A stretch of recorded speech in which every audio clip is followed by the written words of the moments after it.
Salut à tous et bienvenue sur AliExpress, votre testeur de produits d'origine chinoise, pour le test de l'aspirateur balai Dreamy T30. Seulement quelques mois après avoir sorti le T20, Dreamy, une des marques les plus cultes de l'univers des aspirateurs balais, sort le T30 version mise à jour, que ce soit sur la puissance ou la détection de saleté. C'est parti pour le test. Pas de prise de tête de la part de la marque en matière de design, il reprend exactement le design du Dreamy T20 qui était franchement super réussi. C'est un des plus beaux aspirateurs balais qu'on puisse trouver sur le marché à l'heure actuelle. La seule modification, en tout cas que je peux voir pour l'instant, se trouve ici. Le compartiment à batterie me semble plus joufflu que sur la précédente génération et il y a anguille sous roche. La taille de la batterie a été effectivement revue à la hausse pour plus d'autonomie et pour pouvoir alimenter un moteur plus puissant.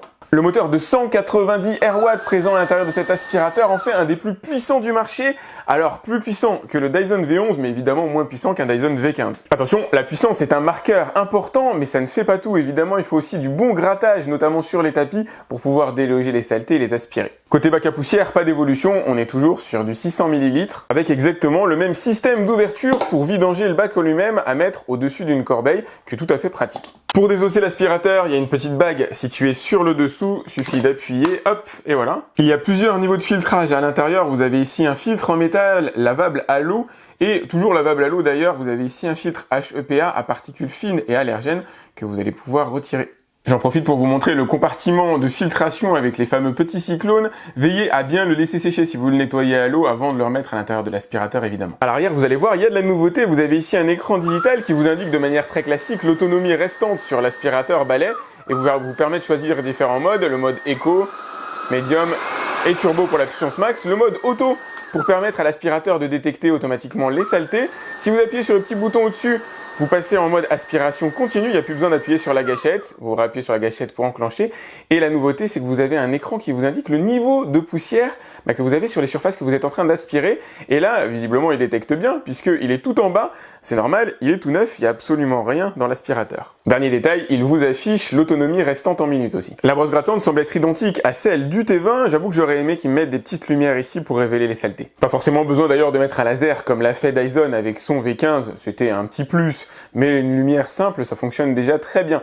Vous avez ici un système qui alterne alors des poils assez souples, capable tout à fait de nettoyer un sol dur si vous en avez envie, et un système de réglette ici en plastique dur qui va venir déloger les saletés, et un autre système de poils relativement dur ici pour déloger les saletés sur les tapis. Normalement c'est un combo qui fonctionne bien, en tout cas ça marche super bien sur le T20. Là vous avez des systèmes d'accompagnement au roulement pour éviter d'endommager les sols, hop, deux petites roulettes à ce niveau-là. La brosse s'enlève évidemment pour pouvoir la nettoyer. Reste un dernier pas que n'a pas franchi Dreamy et qui pourrait faire la différence, c'est inclure le moteur à l'intérieur de la brosse rotative pour lui donner plus de puissance. Là, on a un moteur extérieur qui entraîne une courroie, qui entraîne la brosse. Ça fonctionne en règle générale correctement, mais c'est pas du tout à la hauteur de ce que peut faire un moteur inclus à l'intérieur de la rotative comme on l'a chez Dyson, Roborock et Tinko par exemple. Allez, parlons autonomie en sniffant du sucre, c'est logique. Si, déjà première chose que je voulais vous dire, l'accessoire ici, l'embouchisseur, a été quand même revu en matière de design, il est transparent et j'avoue c'est cool. C'est un des seuls qui propose ce genre de choses. Alors c'est pas fondamental, mais bon, c'est bon à préciser. Je vais le mettre en mode minimum. En mode éco, vous avez 90 minutes d'autonomie. Alors le mode éco, vous voyez, c'est léger en matière de puissance d'aspiration, c'est vraiment mini. En mode médium, vous avez à peu près une demi-heure d'autonomie, 30-35 minutes. Et en mode patate, là c'est plus pareil, il y a vraiment de la puissance. Et il ne vous reste par contre que 8 minutes d'autonomie, 8 minutes, 7 minutes 30 à peu près, à voir grosso modo quoi. Et regardez, il est intéressant de voir que l'aspirateur a effectivement détecté les saletés. Le pic rouge que vous avez ici, c'est le sucre que j'ai ramassé. Et puisqu'il aime la saleté, ça tombe bien, je lui ai préparé de quoi s'alimenter pendant un petit moment. Normalement, vous n'avez pas ça au sol, le but c'est de départager les aspirateurs entre eux, de les pousser dans leur retranchement. Donc vous avez du plastique, de la poussière, du sel, du riz. Il y a quoi? Des copeaux de bois que j'ai ajoutés récemment à mes tests. Voilà, ça fait une petite variable, de la terre, il y a pas mal de choses. Il s'agit d'un test effectué en puissance minimale qui va être difficile parce qu'ici on a une brosse plutôt typée grattante. Alors les brosses grattantes ont leur limite en garde au sol, c'est-à-dire qu'elles ne peuvent pas absorber de gros tas de saleté comme là je lui ai demandé d'en absorber, on va dire en relativement peu de place. quoique il s'en sort plutôt bien. Le résultat est honnête, j'ai déjà vu mieux, mais le résultat est honnête. Et pour cause, pour avoir les 90 minutes d'autonomie, la puissance minimale sur cet aspirateur est vraiment minimale. C'est plus léger, je trouve, que les aspirateurs concurrents. Donc c'est un petit peu dommage, enfin bref, voilà, c'est du compromis marketing entre, voilà, je veux afficher 90 minutes d'autonomie, ce qui fait très joli effectivement sur une fiche produit, et en même temps, bah voilà, je mets une puissance très basse, qui du coup a une utilité moyenne, mais c'est logique aussi qu'il n'ait pas pu tout ramasser, je vous montre le tas à la fin, quoi qu'il est léger par rapport à certains autres aspirateurs ayant une même tête d'aspiration. Je vous dis que c'est logique parce qu'ici on est sur une brosse grattante, donc la garde au sol est très limitée. Vous voyez, l'espace pour que les saletés soient absorbées est tout petit, on est de l'ordre du 2-3 mm. Donc ça c'est parfait pour un sol, on va dire dur, relativement dégagé, comme c'est le cas la plupart du temps. Là sur mon test, il y a un gros tas de saletés quand même, donc c'est normal qu'ils finissent par en pousser devant. Mais voilà, c'est à prendre en considération. Ils auraient peut-être dû mettre une brosse fluffy en plus de la brosse grattante à l'intérieur du package. Même constat, même avis que d'habitude, la plupart des aspirateurs balais s'en sortent très bien sur sol dur. Il n'y a pas forcément besoin de dépenser des fortunes. Je vous le redis à chaque fois, je martèle le message. Mais voilà, ça peut valoir le coup tout simplement de faire des économies si chez vous, vous n'avez que des carrelages, parquets, etc.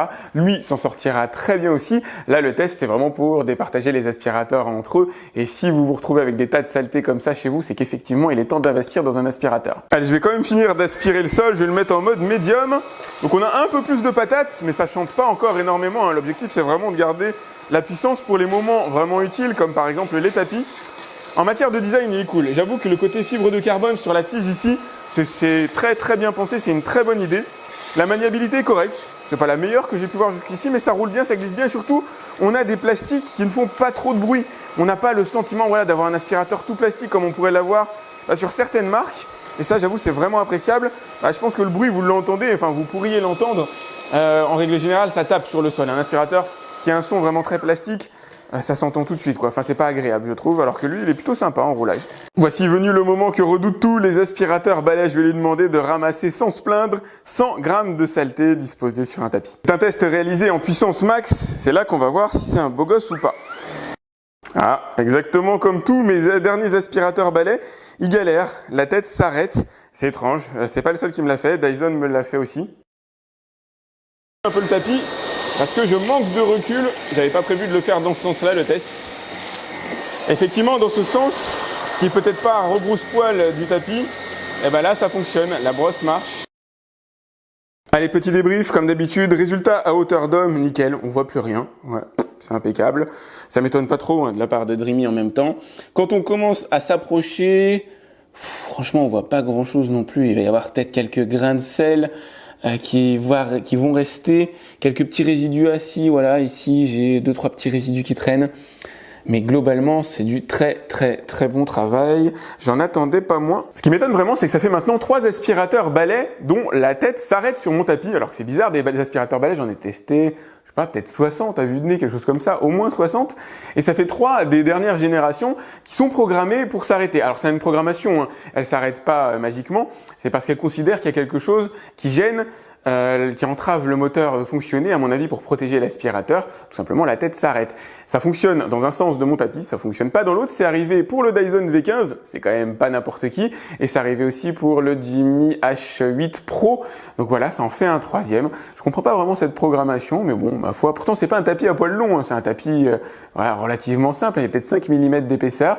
Mais voilà, ça me fait 3 aspirateurs qui n'acceptent pas vraiment mon tapis iranien. Bon, bah, tant pis. Et voilà le résultat. Alors lui, il se prend pas la tête, il a ramassé 100 grammes sur les 100 demandés, ce qui est un bon résultat. On n'est pas dans l'excellence, hein, puisque si vous connaissez mes tests, vous savez que pour atteindre l'excellence, il faut dépasser les 100 grammes, et c'est possible, tout simplement parce que dans mon tapis qui vit sa vie normalement, il y a des saletés résiduelles à l'intérieur des fibres. Lui est allé quand même creuser à l'intérieur des fibres globalement, il s'en est bien sorti, mais c'est pas le meilleur que j'ai pu voir dans cette catégorie-là. J'en profite aussi pour vous dire que, comme chaque année, je vais faire un comparatif des aspirateurs balais qui devrait sortir autour du 21 juin, qui inclura évidemment le Dreamy T30.